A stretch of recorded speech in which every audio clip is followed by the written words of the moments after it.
We're on my iPad, so we're trying to figure out how to make this work with both of us. Okay. Okay. Keisha, we're just getting ourselves together. So we look. Oh, y'all are fine. Okay. Good? Yeah. Okay. Well, it's good to see y'all. Hello. Good to see you It's too. nice to see you too. I haven't seen y'all since y'all were in town in October. Yes. Was that? Yeah, October? Yes. Yeah. How was the holiday? They were good. They were Yeah. busy Yeah. as per usual, but I mean, we tried to rest as much as we could. No, I understand that. Yes. Well, to y'all's introduction. So, Okay. y'all are perinatal mental health therapists with your own group practice in Charlotte, North Carolina, raising resilience, and y'all do a bunch of different things from working with mothers, individual therapy, couples therapy, support groups, EMDR, just a plethora of things. Mm-hmm.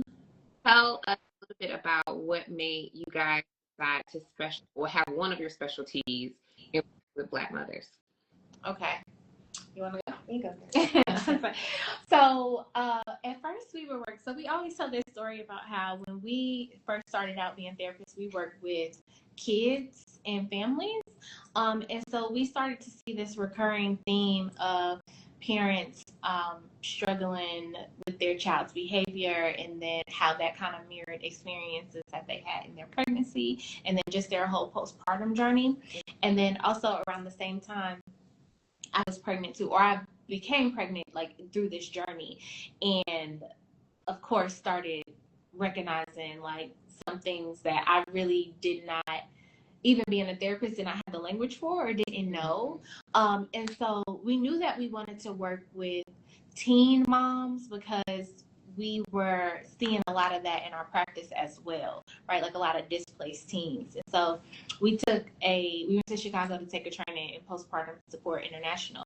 And it just like opened our minds and worlds to this, like to maternal mental health specifically. Mm-hmm. And we were just thinking about how all this information that we were learning that nobody else really had access to, especially people who look like us. Mm-hmm. And just how our experiences with mothering, Black women experiences with mothering is just completely different due to so many complicated layers and aspects of life. And so that is kind of what pushed us into, all right, let's work with moms specifically because this is a very vulnerable population. But then, of course, we want to be able to see ourselves see people to see themselves in the work that we do. Mm-hmm. So we are going to like specifically render our services to Black women and prioritize Black women and families. Yeah. Love it. How's your journey been? Because I know Charlotte and Atlanta, I think of them as like cousins. Like they're different, but I know, it is different. So how is it working specifically with Black mothers in Charlotte? I think we've had an amazing turnout. I mean, I think women here in Charlotte, I think it started off when me and Tiff first got into this. It was a few therapists doing this, like women of color, like Black therapists. And I think it's grown as me and Tiffany have started to network and meet other therapists here. But we have an amazing caseload and clients that we see here. So there's no problem with us like finding women that want the services. I think our clients do an amazing job at saying like, hey, I worked with Raising Resilience, like telling their friends, family, line sisters, anyone. Like I think our clients speak for ourselves. And I think also like we have a huge, like there's a huge population here in Charlotte, people that want therapy, that want the services. So yeah, I think Charlotte is really, we have a big plethora of people who want the maternal mental health services here, especially women of color and Black women. So yes. And I think too that there are practices that specifically specialize in maternal mental health in Charlotte. But there are not a lot of Black women practices that actually prioritize Black women. And also we are one of the few just therapy practices in general that accept Medicaid. So then that also adds a level of like accessibility. And so we stay busy. Yeah. And I can imagine that. Okay, so one of the offerings that you guys have is parental leave coaching, which I think is exceptional. Yes. A bit more about that and why is that so important? So with parental leave coaching, I learned about it actually through PSI. So it was something that they had mentioned and they threw it out there, and so I actually went and did like my own research. And so like when I did my own research and met with the founder of it, and she kind of told her story about what it looked like for her having like her kids and taking that leave, and how often women are going back to work within 2 weeks of having a child, not only due to financial challenges, but just like because their job is not protecting them or telling them about their FMLA or telling them about short-term disability. And then she talked about personal experiences of other coworkers who have may even experienced a loss. How do you go back to work and tell people, people are like, oh, congratulations. And it's like, there's no baby, like in protecting and make sure, men and women come back to work and feel supported and helpful. And she said COVID really changed that, because she was like, a lot of parents and especially a lot of moms did not go back to work just because they didn't feel supported. There wasn't space for them to also be able to, feel at work if they were experiencing a mental health complication during their postpartum period. So like when jobs are like, oh, what's postpartum anxiety? There's no support there. HR doesn't have terminology for it. Your supervisor may not.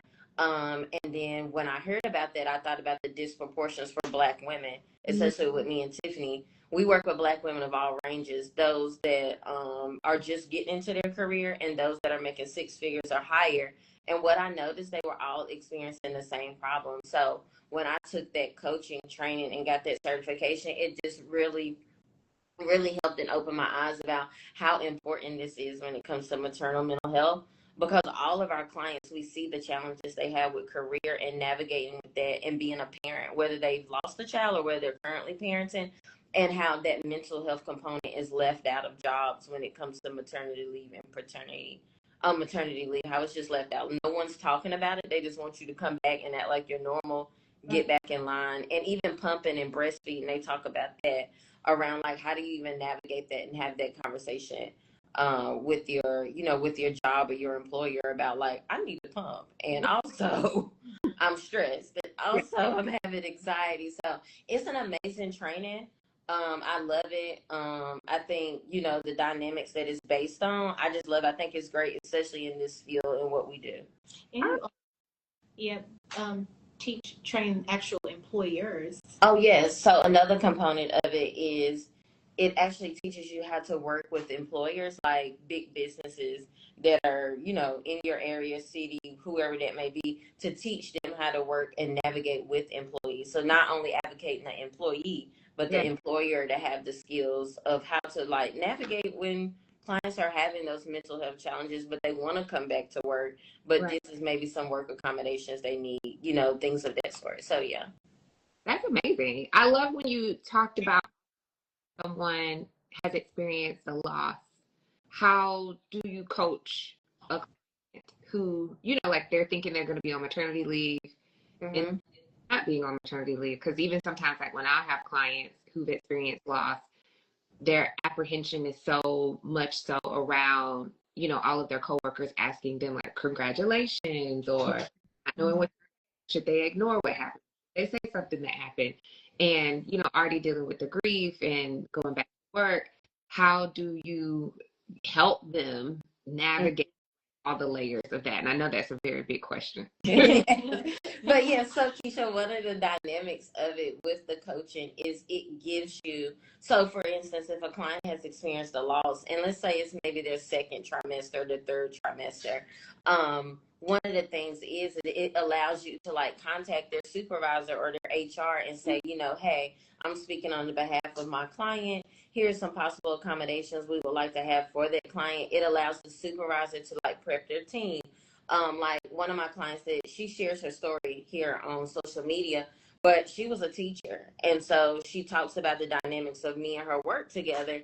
She was like, not only do I have to explain to the staff, and them not to have this big surprise baby shower when I get back, which could be very traumatic, but also the kids, because she was like, they were used to their teacher having a tummy and they were excited about the baby. So she was like, I had to not only navigate that, but like with me and her work together, we were able to prep her team, but we were also able to kind of help prep the kids because in that sense they were so excited about the baby. And unfortunately, she had a loss halfway through, and we just had to talk about that and process that because I could only imagine having 20 little people running up to you on your first day back, like, oh, Miss Johnson, where's the baby? Where's the baby? And then the staff handing you baby. Like, she was like, it probably would be the worst day of my life to have to come back to work. And I'm being reminded that I literally just birthed my child on the floor and I don't have my child. And, so that's so helpful because we prep for the good things, but we don't know how to prep when there's an unfortunate thing to happen. And that's been helpful for her because now she can talk about the grief. She can talk about that because if she would have came back and it would have been traumatic, she was like, I probably would have quit my job and never came back. Mm-hmm. That's awesome that resource is there, that education, especially in being able to work with the HR and her. That's amazing. Mm-hmm. So the other thing that you guys do in the list of all the is couples counseling for new parents. Mm-hmm. And I think that that's so essential because, as you guys know, like when you have clients that they'll get married and they'll think like, oh yeah, we're on the same page. Like, yeah, obviously, like we are going to have the same parenting styles. And then they have a baby and they realize we're not on the same page. Yes. Ideal. How is that for you guys, and why do you think it's so important that new parents have like couples counseling to help them during that period? So I think the biggest thing with the couples counseling, like I really, really, really like to get the couples before the baby is here. Because I like to do this assessment with them to kind of have them to both go through what are their parenting styles like, what do they know about PMADs, like perinatal mood and anxiety disorders, because most of the times the dads or the partners, they're usually the ones that can give me the best reports and the information based upon what they're seeing versus when me and Tiff are talking to mom is just kind of like, oh, well, I feel tired, I'm not myself, I don't feel like myself, I feel super anxious around, these certain things. But usually dad or partner can say, no, I noticed she seems very anxious at this time around 7. I try to help. I notice, I notice like if so it's a good account to already start prepping them beforehand because usually that's where the conflict comes up during the postpartum period is because they're addressing things from the first time that's never came up. Like, I don't get why you get frustrated with me when I come down during baby's bedtime, or I don't get why you're upset with me because I didn't ask, or I didn't know to do this, or I didn't know, I don't know where I fit in the feeding schedule, I didn't know you needed help in the afternoons. I don't know why, so all of those things I do like when I'm working with couples, assessing them prior to see what we're working with, but also enabling both of them to be able to have healthy communication around things that come up. Because I always tell them, y'all are going to get frustrated with each other in the postpartum period. Like, y'all are both entering this wave of parenthood. Things come up. You don't know some things, even with your first, second, or third. So I do think couples counseling, I take it from many different avenues. Like, some parents are like, Whitney, we want to work separately. Like, you meet with me, you meet with him, and then bring us together and we can talk about it. Some of them like to sit there and talk together and kind of navigate. And I like to ask them to create, what are the goals? What's your biggest thing for each other? What's important? What matters? Also discussing trauma. I think one of the things is a lot of my couples, trauma may have happened, but one partner had to kind of like push forward. And another partner was kind of felt stuck and felt like, well, are you really acknowledging this trauma? Especially for my fertility clients that are going through these fertility challenges, IVF, having a baby for the first time, and also my couples that have experienced loss, that also can be helpful for them to be able to acknowledge each other's feelings in that space. So I think it's important. I think it should be required, but I know everybody, but it is very helpful because often we don't think about partners in the aspects of maternal mental health. No. Yeah. Something that I like to do. One, I tell with the couples, I get everybody to understand that we can have these ideas of how we want to parent and what we want to do, and these expectations, and also it's important to recognize that parenting really holds up a mirror to ourselves. And so parenting is more about you and how you were parented than it is about your child, right? Mm-hmm. And so kind of getting them to think about ways that they were parenting. And there might be some things that you don't want to do, but there also might be some things that you do want to replicate as you parent your child. And then be able to kind of come up with these lists of like, who do I want myself to be? And then what are my expectations for myself, but also my expectations from our partner. Mm-hmm. So then we can kind of talk about, because a lot of times what I find in my couples, we have these unsaid, unstated mm-hmm. expectations. I'm like, well, how is he supposed to know that, right? Mm-hmm. And so, so we can give them, this is probably the first time they really have the opportunity to say and state to one another, what are the expectations? And then, mm-hmm. How do you feel about that? Those are his expectations. Like, does that feel like that's within your capacity? So mm-hmm. then where everybody's having honest and transparent conversations about what we want this to look like. I'm always telling them that, there's a story that we are telling ourselves about what's happening. Mm-hmm. So you're telling yourself a story, he's telling himself a story. Let's talk about the stories together so that we can confirm or deny. Like, oh no, that's not what I meant, or that's not what I thought was happening, so that we can really just have these clear, transparent conversations. And yes, there's going to be conflict, but then how do we repair afterwards, right? Like that is the major piece of this puzzle, because conflict is normal. You're gonna get mad because he's taking 20 minutes to change the diaper. Yes, you are, right? Yeah. But how do we communicate this, and then how do we check ourselves too to recognize this is more about me than it is him, and so I need to check the stuff that's going on with me, opposed to deflecting that and projecting that onto him. So really, communication is such, it seems like, well, duh, of course you should communicate mm-hmm. with your partner, but sometimes we just miss the mark on it, especially during the postpartum.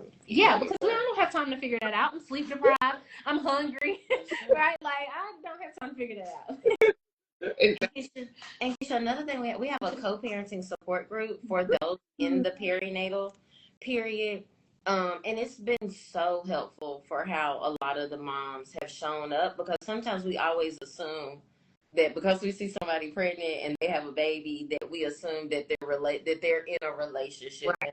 We've had a lot of moms share, hey, we were together and things went south, and I'm sleep deprived and he wants to see the baby, or my partner wants to see the baby, having to communicate with other family members, because that's a big thing that comes up, oh, I didn't know I was going to have to be parenting with my mother-in-law or my child, so we also talk about the dynamics of the perinatal period and your mental health, and those dynamics. It may not just be your partner you're parenting with. You may be dealing with a grandparent that really just wants to help and needs some boundaries.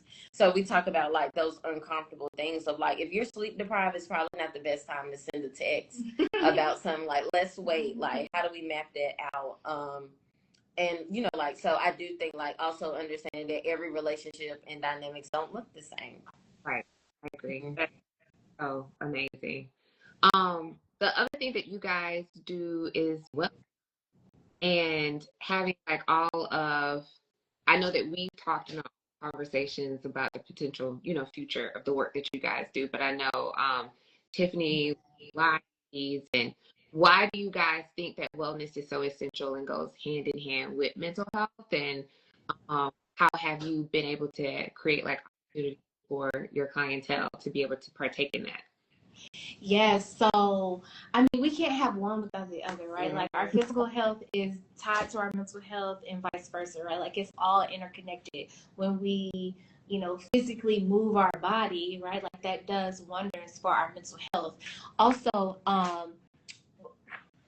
really where this came is from, Whitney and I do a lot of work with body image, mm-hmm. right, in the perinatal period, right? What does it look like to really accept your body for what it has done, how it has carried you, and not what it looks like. Mm-hmm. And so we do a lot of work with just the historical implications about body image, and how Black women's bodies are over policed, and how that kind of contributes to just these negative images we have of our bodies.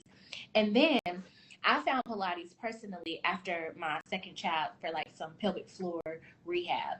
And so I'm like, oh, okay, we're doing this work with body image, and also we're working with moms who their pelvic floor is impacted regardless of whether they had a vaginal birth or cesarean, right? Whatever, however that baby came out, your pelvic floor was impacted.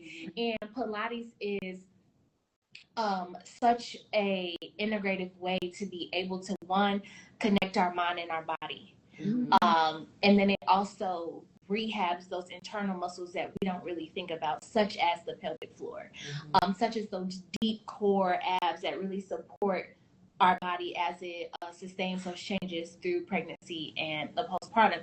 And it's so low impact, right? Like you're not doing burpees, you're not jumping up and down. Despite what the Instagram people will show you, that is not what Pilates is. It is very this steady, grounding, centering form of movement that is more about you being within your body, which is so important for moms and just people in general, especially Black women, Black people. We operate in this world without being connected to our body because our nervous system is so activated. We are hypervigilant. Our head is on a swivel all the time. And so we're not always granted the opportunity to really feel what's happening in our body. And then Pilates brings us back to that every single time with every exercise. And so that was just a perfect way to like incorporate a holistic, view of ourselves. And then also I took joy in the fact that kind of rewriting this narrative. The Pilates has been depicted to be for small white women, and that is not at all what Pilates is for. It is really rehabilitative. And so I'm like, no, I want to do this and I want to bring this to our people because we deserve to be well too, right? Like aesthetics aside, I mean, we can look cute while we're doing it too, but aesthetics aside, like this is healing. And I mean, that's what we do at Raising Resilience, right? Like we heal. So let's just add some little movement into that too. Do y'all have any upcoming? Y'all had like some events like last year. Anything coming up this year? Yes. We did have an event last year. So we are having a pelvic floor workshop where we're going to team up with a pelvic floor therapist here in Charlotte. And so we're going to do that. We may or may not be doing Nurture and Bloom again for Mother's Day. But yeah, we're going to see where 2026 takes us. And Nurture and Bloom was beautiful. Like, it was a 2-day event. Tiff, like, we invited it was for mothers, but we invited all women because, you don't have to physically give birth to understand and witness what birth is as you support those around you. And those that are close to you, because it's important that everybody understands the birthing process, postpartum, perinatal. But the first day focused on wellness and maternal mental health. And so Tiff guided them through just understanding some of the basic core components of Pilates. It was a MET class, nothing but Black women in a shared space. And they were able to go through that, and just the reviews we got from a lot of them who are moms who are like, I don't know the last time I've just been able to lay down and focus and just focus in on my core. Because one of the moms who said, these are all the areas I've used of my body every single day. And I never even sit down to think about those parts of myself or to give grace to them or just sit there in that moment. Because like Tiff said, we're so hyper vigilant all day, especially being a mom. And so we want to create more spaces for women and especially moms to be able to come and just focus in on their bodies without thinking about the aesthetics of how it looks or how my stomach look or how my back look, like understanding the relationship between the two. They said it was amazing. So yes. I was just looking through some pictures with her from that event. I was doing a website and I was just like, oh, look at us. We're gonna pray that you guys have it again this year. Yes. Yes, we'll pray about it. Yes. It was a lot, but yeah, it was so.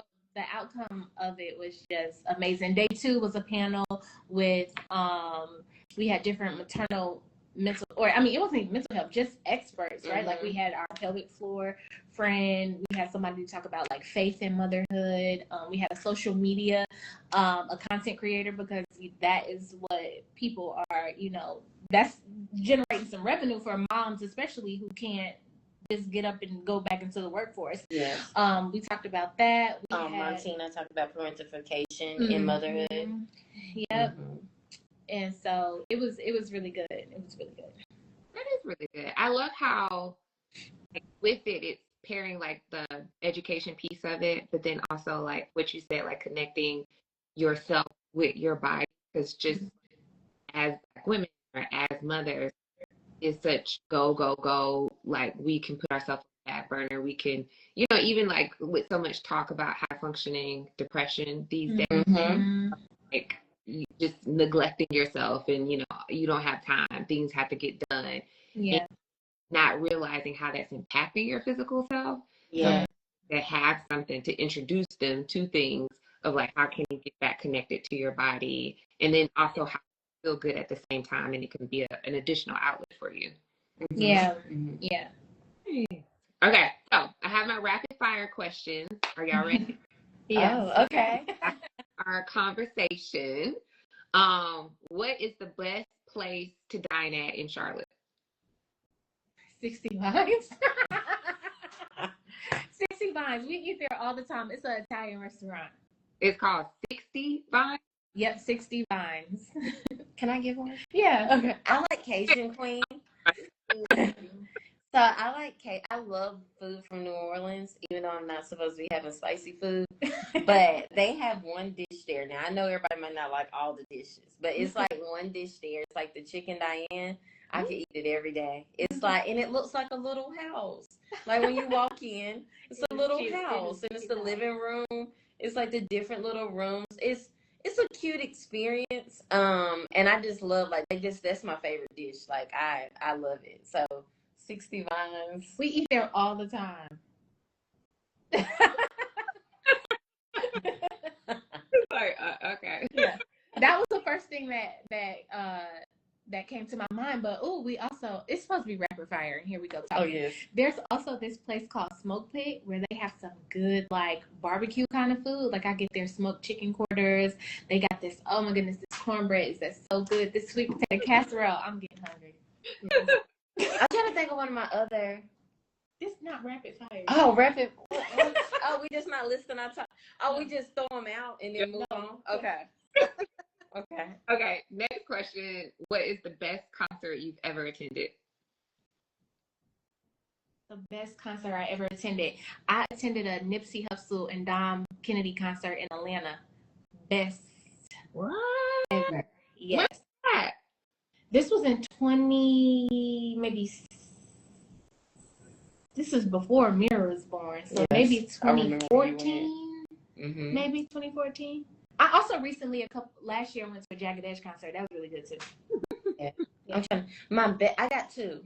Okay. So my best one was, I think it was Kanye West in like 2016. Like, just the stage performance. I know Kanye can be kind of controversial, but just like the film, like just seeing like the art, like, because like he's an artist, so like seeing like the artwork, like all of the stuff he put into like the creativity of like the whole setup of the stage, and just like it was just like, it felt like you were like, I don't know, it didn't feel like a concert. It felt kind of like just the way he set it up with all of the stuff. It was very creative. And also Beyonce, just being in the room with her, like, I just love her hard work, like, because it motivates you. Like, I've been in the room with Beyonce. Yes, we have. And just seeing her hard work that she put behind it, like the vocals, the dance. I was like, oh, Jesus, we in the room with Beyonce. It motivates you. Yes.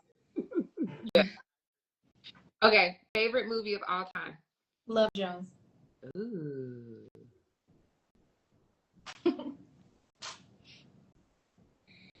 You're not really good at rapid fire, huh? I don't have one. I have a short attention span, and I don't like movies, and I feel like people be like, what's wrong with her? I can say something I can watch. Would that count if I can watch it a lot? I can watch ATL over and over. Really? Yes. I don't even remember the last time I watched ATL, but I mean, it was a good movie though. Okay. I love it. Okay. What show are you currently watching or recently watched? Grey's Anatomy. For the 100th time, I am rewatching Grey's Anatomy for the top. 61st Street.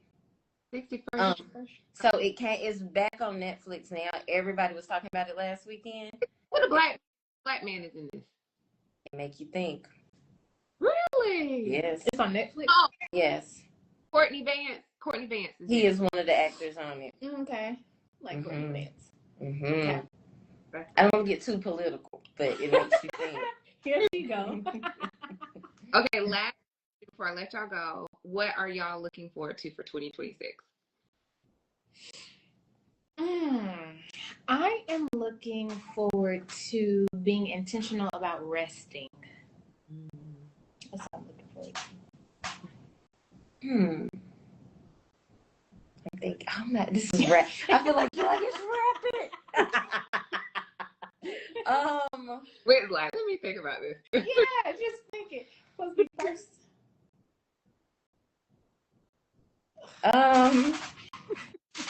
You know what? Taking better care of myself.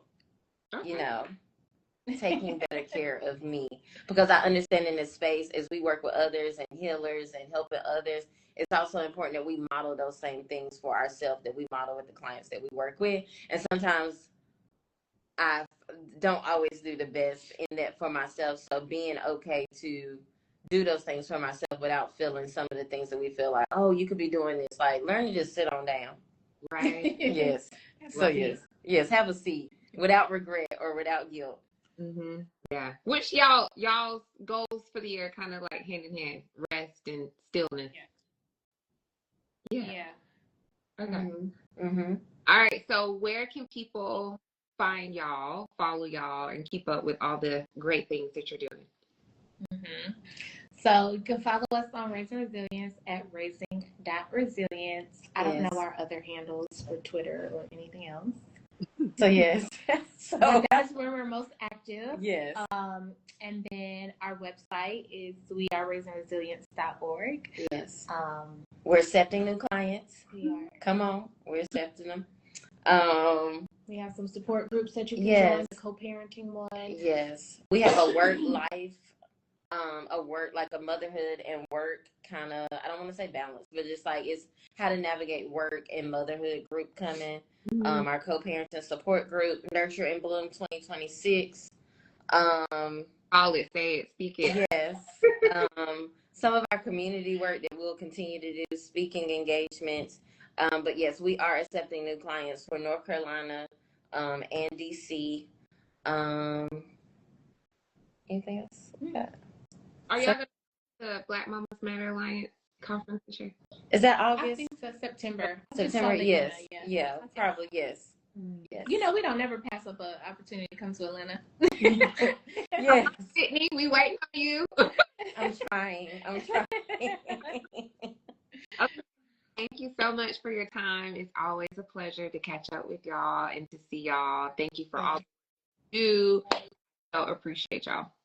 Thank you. Thank you for having us. Yes. We love chatting with you. Yes. See you soon. All right. Bye. Bye. Bye, y'all.